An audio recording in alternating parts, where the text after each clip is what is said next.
Carlin Heath on the right. He is playing a 4-color control deck. We have Restoration Angel, we have Snapcaster Mage, Thragtusk.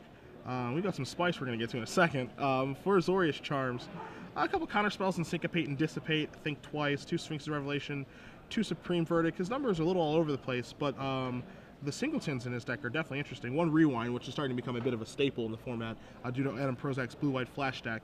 1 Cyclonic Rift, 1 Counterflux. We also have 1 Thought Flare, 1 Angel Serenity, 1 Gazella, Blade of Gold Knight, and 1 Clone. A clone? A clone. Okay. So our numbers are a little all over the place. His deck can do a lot of different things. Looking at his mana base, his mana lines up pretty well, but he's also found some room for 2 Cavernous Souls, along with 1 Desolate Lighthouse and 1 Alchemist Refuge. What does Alchemist Refuge do? Go. Not even close to having an answer. That's right. It is a colorless land. You can tap a blue and a green and tap it, and then you can play your spells. All of your spells can be played with Flash. Yeah, okay. Yeah. I think I've seen that hanging around some of the commander tables at Sky High Games. Yeah. Yeah, that's where that card gets a little bit of burn. They're getting the limelight right now. And Carlin has taken a mulligan to 4 with his 4-color control deck. Ironic. So, I do believe that these sort of decks, maybe not these exact cards, but once Gatecrash is released, I believe we're going to see a lot more decks in this space once just all the dual lands fill out. Yeah. We're going to see a lot more 3-color good stuff decks. Going to be the industry standard. So, players just making their land drops. It looks like Carlin has just missed his 3rd. See Thea just making her land drops. There's a Mizium Mortars hiding out in her hand, among other options. Azorius Charm drawn for the turn, Moorland Haunt in the front of her hand. Blue-White Red Tempo is a deck that has kind of picked up a little bit, performance-wise. I know that it won a Open a few weeks ago when we were in St. Louis. Any real opinion on this deck and what it's trying to accomplish? I mean, it's basically just can you get Thundermaw Hellkite into a control deck? To me, it sort of feels like the recipe here. It's like, can this deck just go over the top of the Bant decks? And then you just have random raw power. So that to me seems like what the deck is up to. As we're going to see Geist of St. Traft attack here, Carlin is going to attempt to play a Selesnya Charm to create a 2/2 Vigilance Knight. And we see Thea has pulled a Is It Charm forward to counter the Selesnya Charm. Gonna Spell Pierce that and in for 6, and this looks like another uncontested and protected Geist of St. Traft wins game fairly easily. Standard story that we've been seeing for. This is new to me. I haven't seen this before. It's kind of interesting. The camps are kind of split right now on Geist and how good or bad it is. It seems like it's gotten a little bit worse, but I mean, I think it was at its. It's hard. I mean, it's very easy to say it was at its best in Blue-White Delver, which is the tools that it presented. But it's kind of shifted downward a little bit. Well, I feel Geist of St. Traft is sort of. It's a fairly easy card to answer in the metagame, assuming it's prevalent, because you just put a Grizzly Bear in your deck and block it, right? That's in abstract, like you have a bunch of answers along those lines. Sure. The Delver deck from last season just prevented those cards from being played because the amount of tempo and card advantage that deck could generate, it just wasn't realistic to play blockers. Assuming that kind of stuff is slowed down in this format, Geist, if it becomes prevalent, I think will just be an easier card to answer. Okay. As we saw Thea attack with her Geist of St. Traft, Carlin made an attempt to play Snapcaster Mage to jump in front of it. Thea had to dissipate, and so Carlin was able to use his Singleton Cyclonic Rift to just bounce the Angel token, but not taking care of the true problem in hand, which is Geist of St. Traft because it has hexproof. Yeah. So basically where I think that Geist is going to land ultimately in the format is it's going to be especially good against certain decks, and it's going to be good when it is backed up by your general suite of like some bounce and some counters and that sort of stuff, but it's not going to be like just the best unanswerable threat in the format. Sure. We see Restoration Angel here from Carlin. Snapcaster Mage plus Dissipate says no sir. And Geist is looking to take its way to victory. Yep. Mizium Mortars and mystery card over there in Thea's hand. And as I'm about to mention this card, Supreme Verdict also does a reasonable job of keeping That's what true. Geist can do in check. Yeah, that's a card that in the previous format did not have access to, it being uncounterable.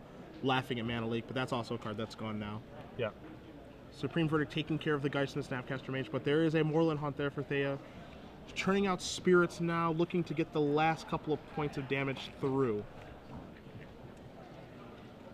You know, Geist is really powerful when you are able to just lock someone out of taking actions for a couple turns. Sure. And hopefully and presumably the new standard format is just not going to have that much of an element to it.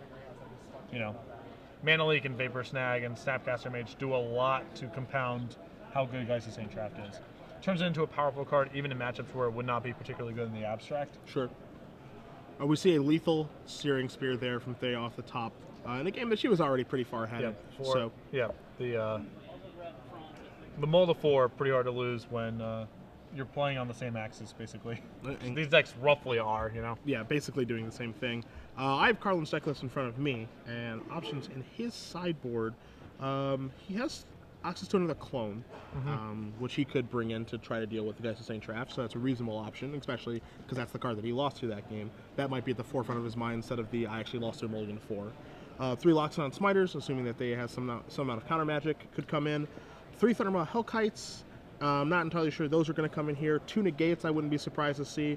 There's a Selesnya Charm, along with a Singleton Ancient Grudge, a Singleton Cavern of Souls, which he can board into a 3rd one, and then 3 Rest in Peace. So I'm not entirely sure which direction he wants to go. Again, his deck didn't really get off the ground. It is what we basically talked about, a good stuff deck. Yeah. So not really sure what he wants to move in and move out, but he definitely has plenty of different types of options available to him. I think Thea's sideboarding plan is much more simple. I think that the Tamio is going to come in. She has 2 Negates and 2 Dispels, just some additional permission. Get rid of some of the more situational removal spells. You know, probably cut like the Unsummons, for example, that don't seem particularly good against your blue-white control-ish opponent. Although she can't necessarily be completely confident in what's going on here because he mulled the 4 and played very few cards. So there's a lot of unknown information, possibly even an unknown color floating around in the mix.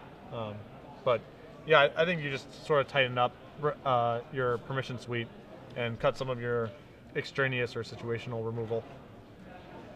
I do like, I'm not sure if he's necessarily going to bring it in, but I do like Smiter. Smiter actually lines up pretty nicely against Thea's removal suite.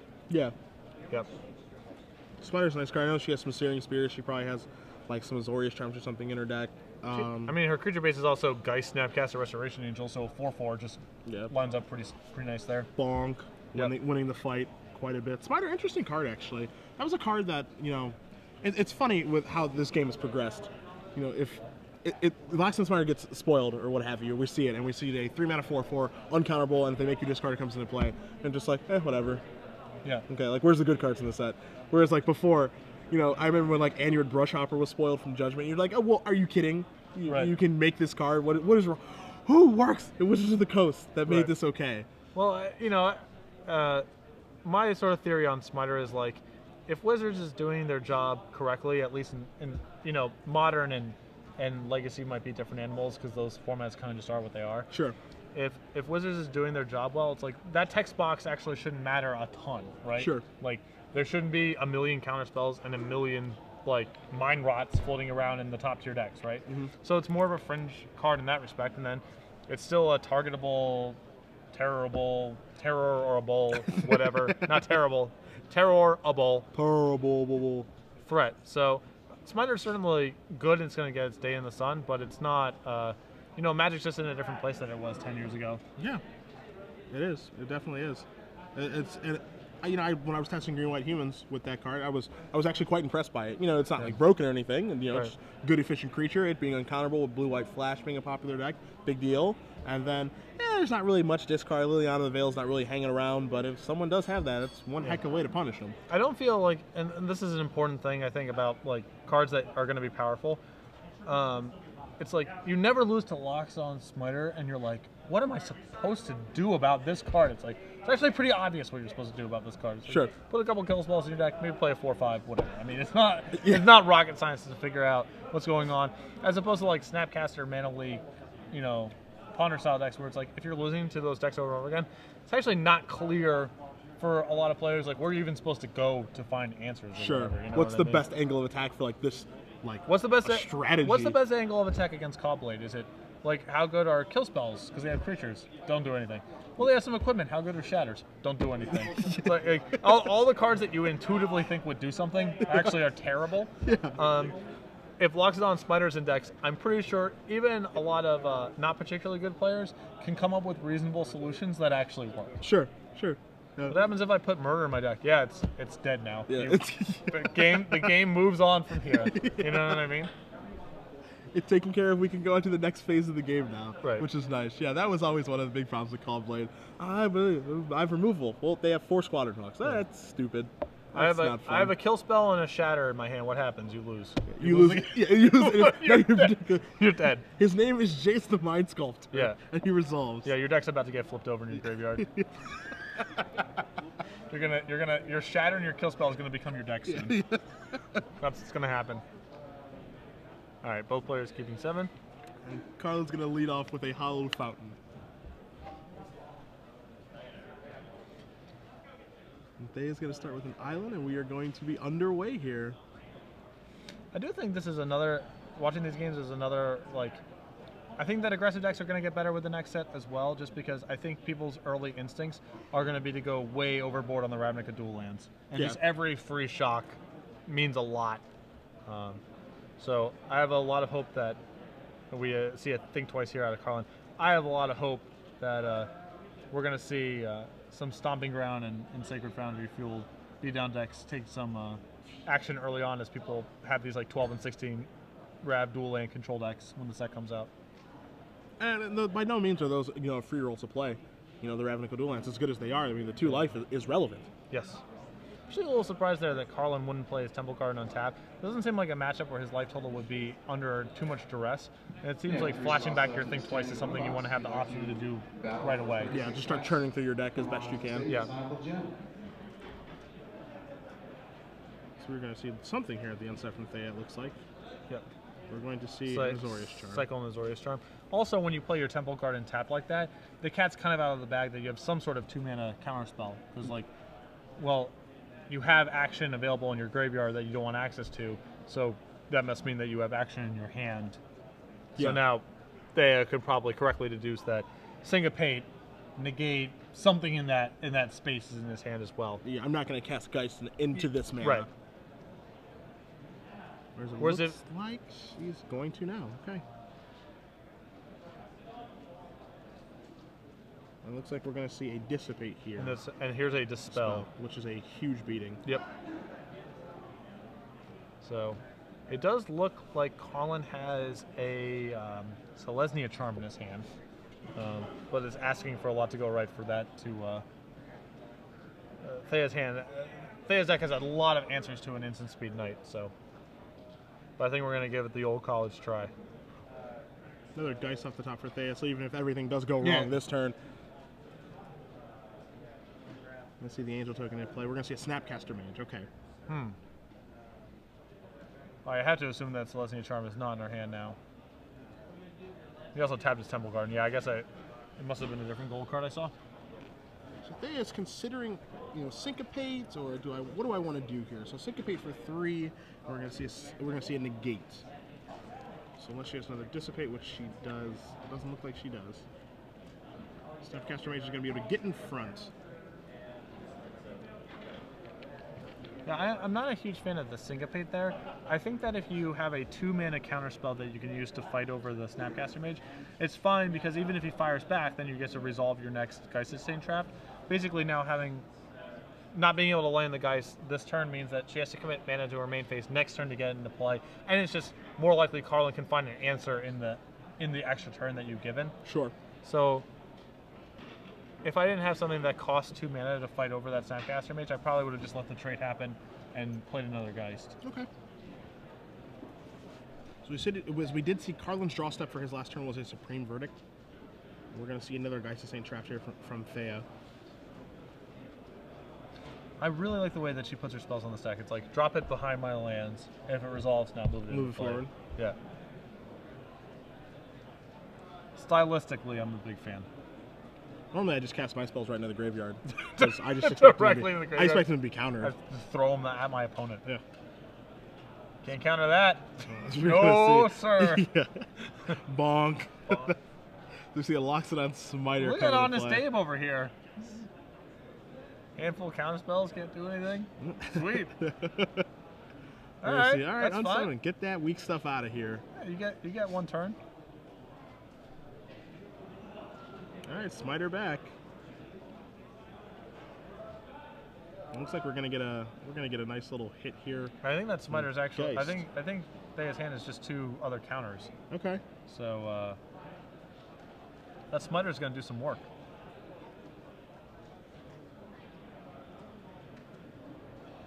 I think Carlin's considering Azorius Charming the Angel, but I don't think that that's something that he needs to do. I don't know. He's so pretty much. heavy on action. It's like if you assume that your Smiter's going to be good here, then you take a pretty big risk by taking this hit, because now we're sort of like, now Thundermaw Hellkite starts mattering a lot, unless he's like willing to just leave up 2 for the rest of the game. Okay, I understand what you're saying. You know, It's like with him he has a think twice and in the graveyard in 5 spells. I feel like you might be able to just burn one off there to prevent 4. Sure. He's got so many cards in his hand, it's time to start getting them out of his hand. Right. Because like, what if Thea has like another like an unsummon or a Snapcaster unsummon? You know, like being at 12 is a way different animal than being at 8. You know, if you assume your Smiter is going to be the one responsible for stabilizing the board. And we're going to see Supreme Okay, Verdict we're just here. going to do this instead. Okay. No, but I understand what you mean. At that point in the game, you know, he has so many cards in his hand that, you know, you don't want to end the game with just like not actually casting your cards when you actually have the opportunity to. Right. It's like you definitely had to worry about getting punked out here. You know what I mean? So we're going to see Snapcaster Mage here on Carlin's end step. We're going to flash back in Azorius Charm to draw a card. Draws a Steam Vents, it looks like. Could be a Sulphur Falls. Either way, it will be a blue-red land. And now Thea draws a Negate. Yep. I think it's tough. Obviously, Thea has red in her deck, but it's not really a burn deck. I think a lot of times people get in these play patterns of like, you know, as long as I don't go to 0, I'm fine. Sure. But the Snapcaster unsummon type packages actually represent sort of a burn package in essence a lot of the time. And so preserving your life total is a priority, and it's not always intuitive that that's the case, but... So we see a Syncopate for 1 on a Hardcast Think Twice, so Carlin will actually not be thinking at all with that spell, but he will be drawing a Clone for the turn. Ooh. Wait, this is no Phantasmal Image, that's for sure. It sure isn't. It sure isn't. I don't think we're going to see one that good for a little while. Yeah, I would hope not. Clone is an interesting card, however, because, I mean, it does have the same applications as Phantasmal Image, but the format's a little bit different now. Good things to copy include Thragtusk, Restoration Angel, depending on the makeup of your deck. Geist of St. Traft is a removal spell. Angel Serenity as well. So there are definitely some good targets out there for Clone. Clone is, generally speaking, as good as the creatures that are getting played, and there are some good ones.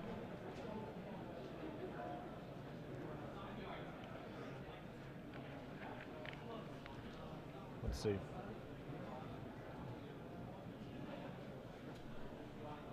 Assume we are looking to draw a card here.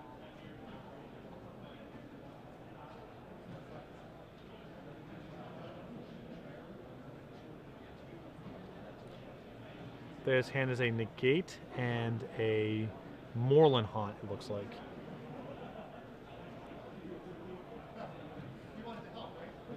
So, yeah. The turn's a little complicated for Thea because Carlin did not replay his Smiter and it has all his mana up instead. So now it's a question mark of like what's going on here. Yeah, kind of reeks of a Sphinx's Revelation. Yeah. I assume we're going to be negating this. I'd like to think so. Yep. Thea's going to make sure she keeps some white mana available. And we'll see a negate here on Sphinx's Revelation. Carlin at 4, so I mean he's doing okay as he draws another Sphinx's Revelation. Nice. Are we just supposed to rip that off in our main phase here? I guess we can die. We can die to Thundermaw Hellkite if we do that. Well, we are going to see a C143, and yeah, Thundermaw Hellkite will be lethal now. You know, you don't know if she, as Carlin, you don't know if Thea has access to something like a Fireball type effect either, like a Devil's Play or what have you. So Playing it right now is definitely a risk. Yeah. Part of me wonders if if he would have just better off like cloning the Snapcaster and Snapcastering like a charm or something like that. Just to have a blocker. Yeah, and be able to get through his deck a little bit. And draw a card. Or maybe even like Smiter Think Twice, Flashback Think Twice with Negate up or some. You know, I don't know. Some different combination. Yeah. This is a pretty big risk. So you see an attack for 3 here from Thea, knocking Carlin back down to 4. So it looks like the risk may have paid off. Thea just 1 card. She hasn't found any really way to draw a significant amount of cards this game, just living off the top of her deck. Although with the she has a Geist of St. Traft in her graveyard, so she's actually presenting a lethal. She's actually presenting lethal next turn.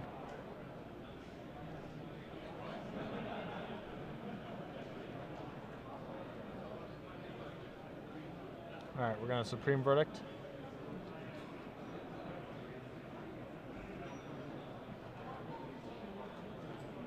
And a Smiter.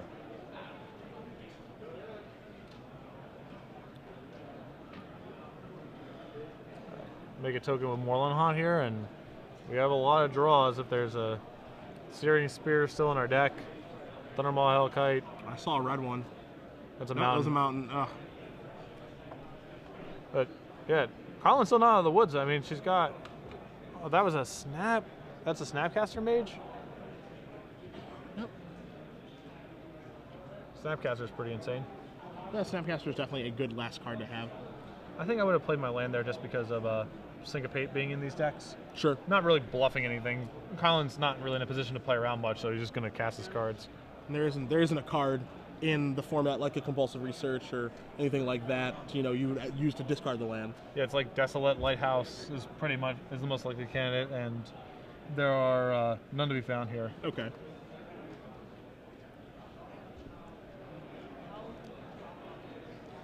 And it's hard to say how differently the game would have played out, but this is a lot of what I was talking about the using the Azorius Charm on that Geist of St. Traft token that 1 turn. Yep.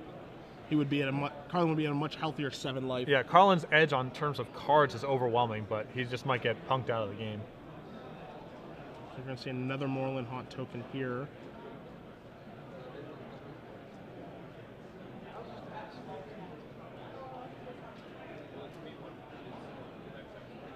Now, how do you feel? This is kind of interesting. How do you feel about making a Moreland Haunt token there? Because it doesn't change the clock at all. It's still a 2-turn.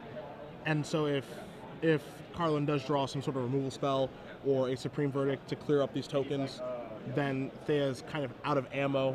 I guess she should still have Snapcaster Mage, but it does somewhat change the clock, right? Because he goes from 4 to, or he was at 3, right? Yeah, so 3 to 1. So it's 2 turns instead of 3. Well, no, because the attack, if she does make the Spirit token, she attacks him to 2, and then she makes the Spirit token the next turn. Oh, she can still threaten that, yeah. Sure. Clone a, wow. That... Not so much. Possibly, I mean, I'm not saying it's incorrect, but that might be actually the worst clone of all time. Clone your Suntail Hawk, I guess. Yeah. Can't do much else. Yep.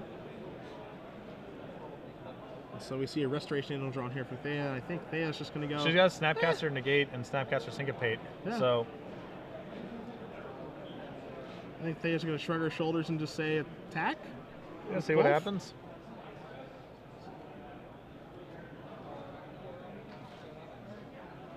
So it was definitely correct to make the 2 because you did not consider the clone. I did not consider the clone. I did not know. The clone changes the race dramatically.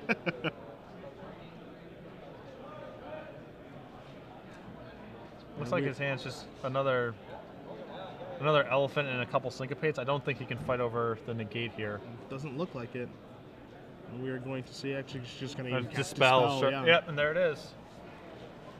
So Thea Steele. 2-0.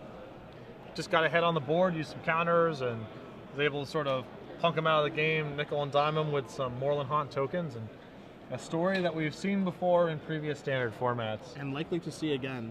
And I think that particular game revolves around exactly what you said with the Azorius Charm on the Angel token. Much different game. Carlin would be at 5 instead of 1 right now. Yeah. you know, have his life total to use much more as a resource than he did. So Yeah, I mean, he cycled the Azorius charm, so it's hard to say how the game plays out, right? Because, you know, who